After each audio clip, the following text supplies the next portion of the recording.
Salam Hotman Paris dari kediaman Hotman Paris berenang menjelang tidur. Saya menikmati keberhasilanku. Ada dua cara pengacara untuk terkenal.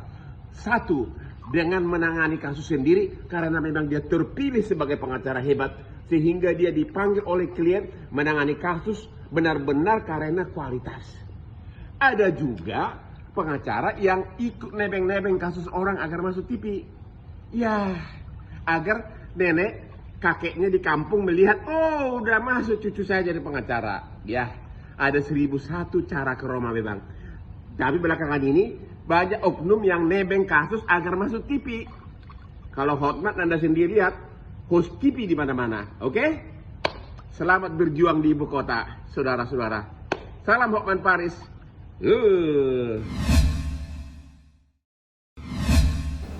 Iya, jadi kita ini nggak pakai strategi-strategi yang sebenarnya ya. Artinya kita ini kan di pihak yang katakanlah selalu dipojokkan. Dipojokkan dalam pengertian diekspos, kemudian dengan tidak beretika, kemudian diangkat masalah-masalah rumah tangga orang gitu ya. Di media, dituduh ini, dituduh itu, dituduh berselingkuh. Nah, makanya kita hanya bertahan sebenarnya. Kita cuma bertahan dalam arti memberikan penjelasan bahwa itu semua nggak benar. Gitu. Jadi kalau bilang strategi, kita nggak punya strategi. Tetapi tadi kalau mau bicara mengacu kepada apa yang kami tadi coba rapatkan atau meetingkan, adalah menggarisbawahi apa-apa yang dilakukan pihak dari sana gitu ya terhadap klien kami ya dalam hal ini Pak Hotma yang kita anggap offside gitu loh. Offside artinya berlebihan. Karena kita ini kan sebagai lawyer kan diatur juga ya. Gerakan kita, tindak tanduk kita itu juga diatur di dalam kode etik advokat. Nah, tentunya kan kita ini artinya kami sebagai advokat-advokat yang sudah senior kan mesti memahami itu kode etik itu. Yeah. Nah, jadi kemudian kami pelajari bahwa apa yang dikeluarkan statement-statement oleh pihak seberang sana, menurut kami itu sudah masuk di dalam pelanggaran beberapa pasal yang diatur dalam kode etik advokat.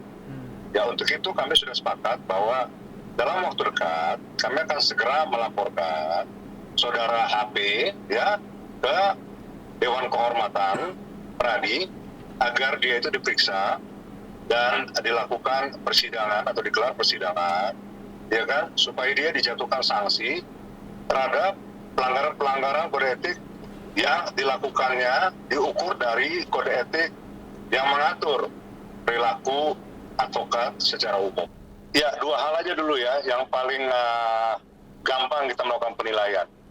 Bahwa di dalam undang-undang itu dikatakan ya, harus menghormati teman sejawat, harus sopan, ya, harus punya tata krama yang santun juga.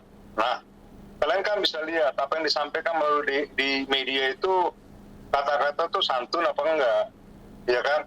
Mengatakan bahwa klien kami seolah-olah tukang kawin lah, inilah, kemudian tidak bertanggung jawab lah, tidak memberikan nafkah lah, tidak memberikan harta lah, dan segala macam. Ini semuanya kan sudah tidak lagi menghargai, apalagi ini kan sesama rekan seprofesi, ya kan? Yang kedua, di dalam undang-undang atau dalam kode etik advokat itu diatur mengenai masalah advokat tidak boleh mengekspos dirinya, ya kan, ke media, ya, dengan mendapatkan katakanlah membesar-besarkan sesuatu untuk mendapatkan keuntungan bagi dirinya dia.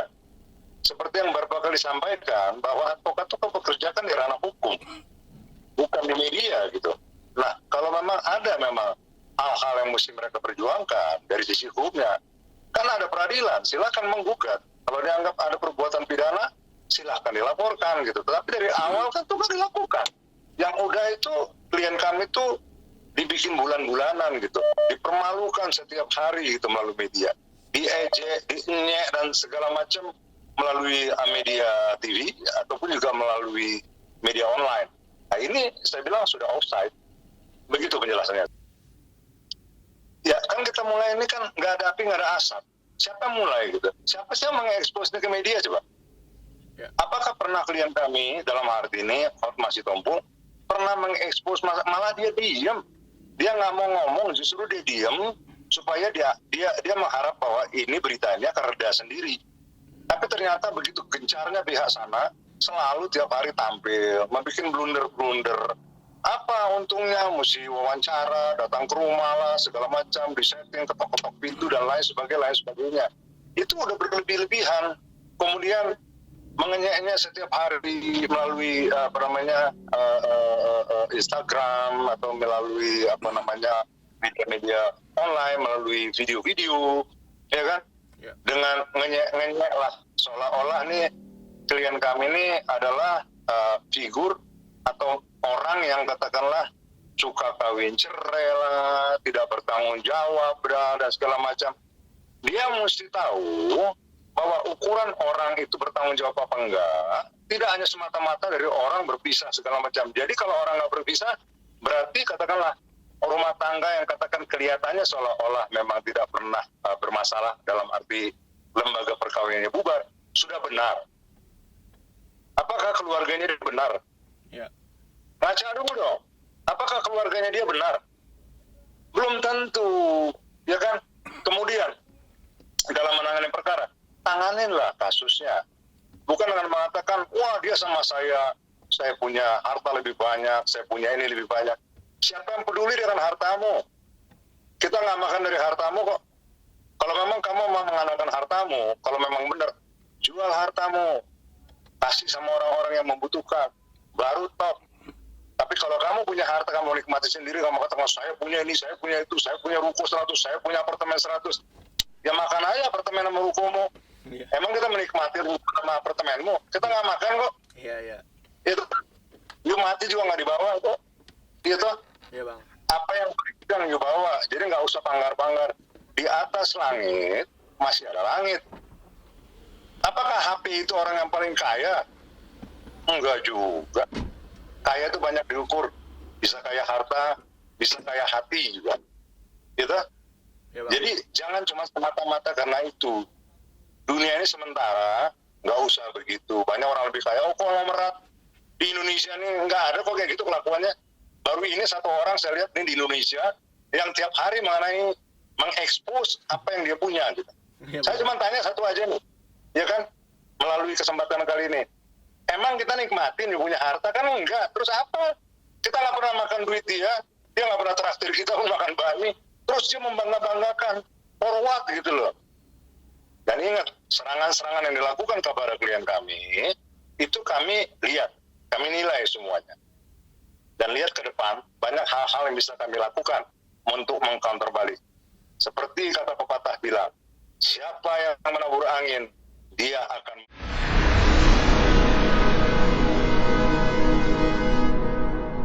Jadi jangan lupa untuk subscribe Cumi Cumi. Ditekan ya tombol lonceng merahnya.